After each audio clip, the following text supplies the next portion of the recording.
विधेहि द्विषतान्नाशम् विधेहि बलमुच्चकैः रूपम् देहि जयम् देहि यशो देहि द्विषो जहि सुरासुरशिरो रत्ननिकृष्टचरणेऽम्बिके रूपम् देहि जयम् देहि यशो देहि द्विषो जहि विद्यावन्तम् यशस्वन्तम्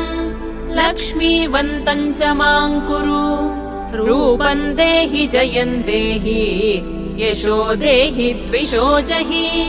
देवि प्रचण्डदोर्दण्डदैत्यदर्पनिषूदिनि रूपम् देहि जयम् देहि यशो देहि द्विषो जहि प्रचण्डदैत्यदर्पघ्ने चण्डिके प्रणताय मे रूपम् देहि जयम् देहि यशो देहि द्विषो जहि चतुर्भुज